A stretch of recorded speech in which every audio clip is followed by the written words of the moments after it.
Hi, I'm John Peroya. This is my 1956 Twin Commander 560A.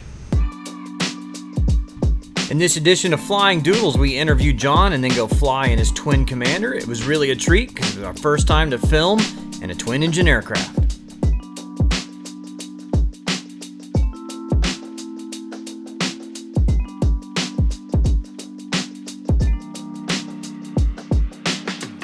When I was 16 years old, I'd never flown in an airplane before in my life. I had the opportunity to fly to Tennessee with a friend in their company aircraft, which happened to be a Twin Commander 680. The great fortune was I was able to sit up front with a pilot. He let me fly the airplane and maintain altitude and heading, and I couldn't wait to fly back that same day because I wanted to get back in that airplane and fly. So I immediately got a job after school bagging groceries at a grocery store. I got my private when I was 17. I soloed when I was 16. I bought the Twin Commander because I was endeared to it. It was the first airplane I ever flew in. I became fond of the airplane, its safety record, its versatility, its comfort.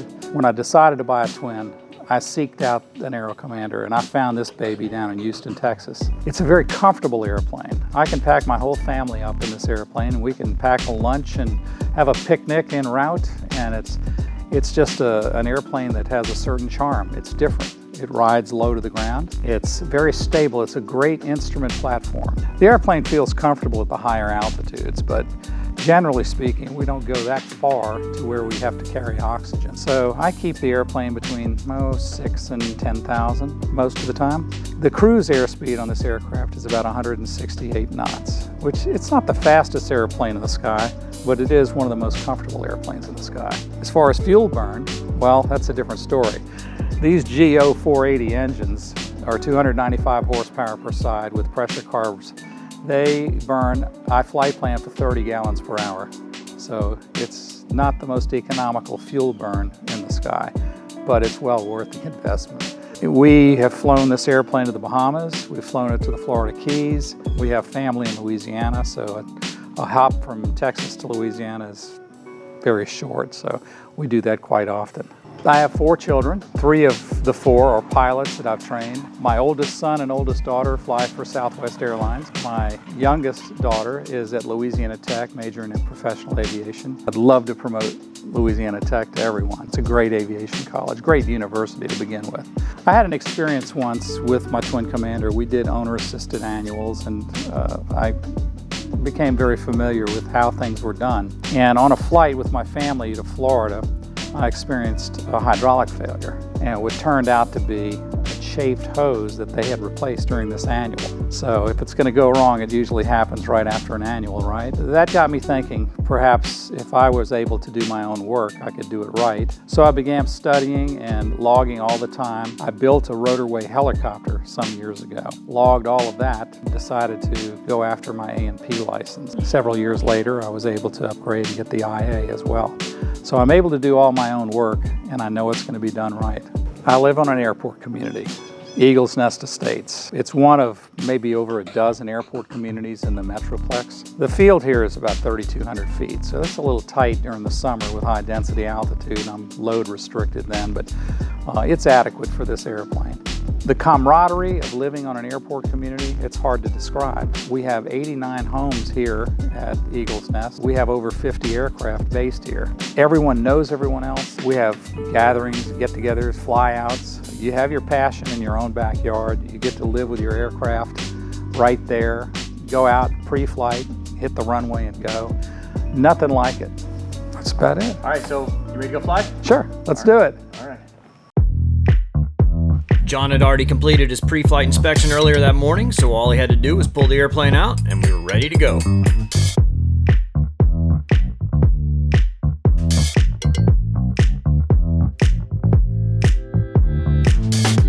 The flight plan for the day was to head north out of Eagles Nest up to Dallas Executive Airport, which is actually where I flight instructed for a year. After that, it was back south to the airport community of Eagles Nest.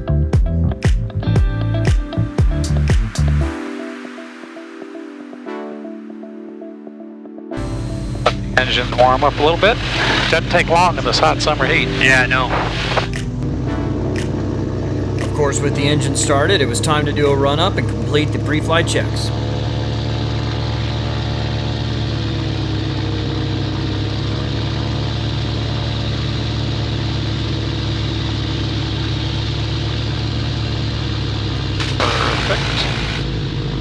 We have pilot-controlled lighting here at Eagle's Nest, so we click the mic 5 times, it lights up the runway lights, and anybody coming up that slope knows that we're about to use the runway. They won't come out on it. Right.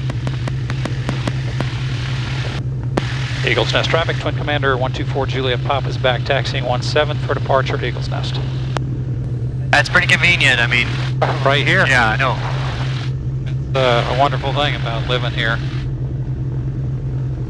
A 30-second taxi to the end of the runway, and you're out of your backyard, and you're good to go. Yeah. Of course, in the winter time, it takes a while to warm these engines up. Yeah.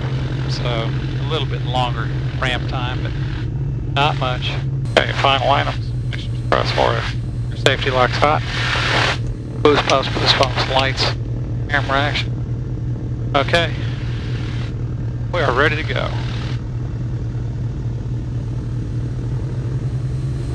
Eagle's Nest traffic, Twin Commander 4 Juliet Papa is departing runway 17. We'll be departing the pattern to the east, Eagle's Nest.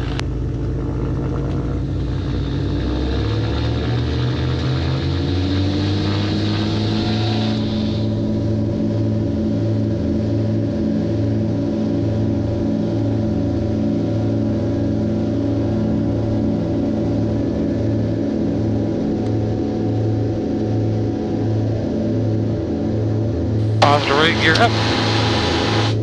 She has some acceleration, that's for sure. Yeah. It's a little noisy, isn't it? Hey, that's all right. That's good noise, though. Yeah.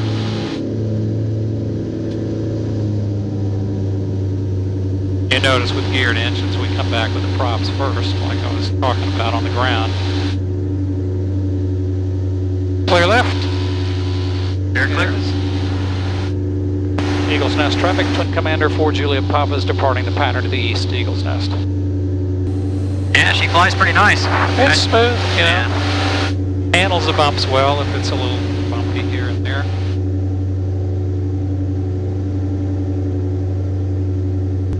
It's a different feeling flying in a twin than a single small airplane like this. I mean, it's just so much more, I don't know, seems more stable. It's a little heavier. Yeah. Yeah. I guess that's what it is. It's heavier too. Yeah. Yeah. 27, Newport 22, altimeter 2997. Bridge approaching use, landed and departed runway 17, runway 13 is closed. Note to Fairman, runway 13 closed. Advise on initial contact, you have information visible. Dallas Executive Tower, Twin Commander 124 Juliet Papa's 12 South, inbound with whiskey. Commander 124 Juliet Papa, Executive Tower, Squawk 0451. 0451 for Juliet Papa. That's another STC. Papa, and a left downwind, runway 17. Yeah, left downwind for 17 for Juliet Papa. There it is, yeah. Yep. I put these handlebar yokes in here through a field install from an STC that was done, and I like them. Did it used to have your standard yoke? Big, giant metal steel frame, or aluminum frame. Yeah. But they were big and bulky. This gives me better visibility to the instrument panel too. So. Yeah.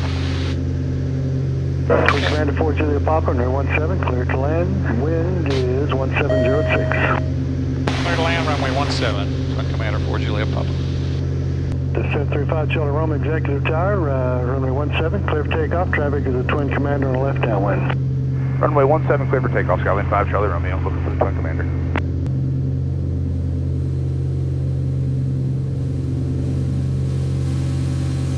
Oh, he's just sitting at the end of the runway here. I hope he goes.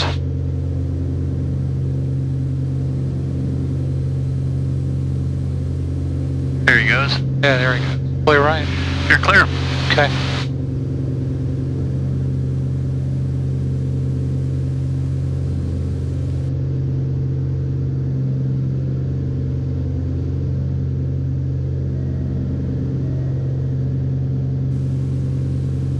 It's my little traffic indicator.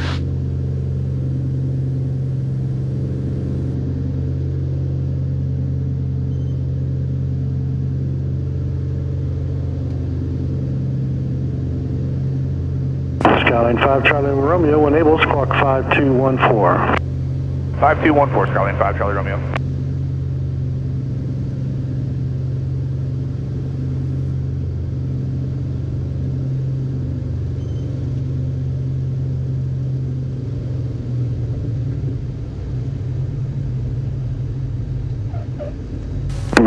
Feels so low. It is, isn't it? I know. Departure 125.2, have a good day. Ah, nicely done, though. Great job.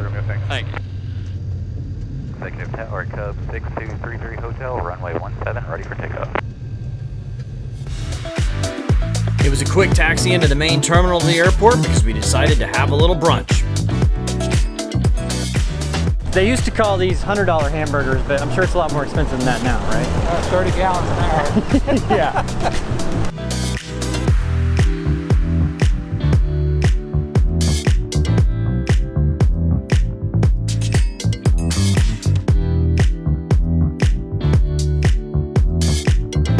After a healthy meal of biscuits and gravy, it was time to head back to Eagle's Nest.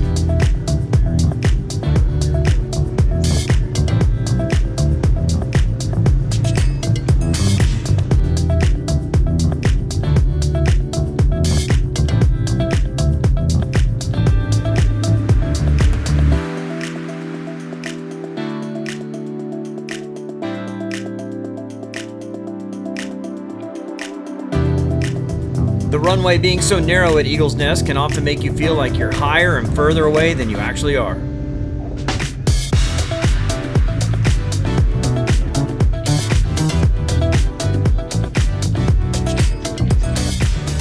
All right, John, thank you so much.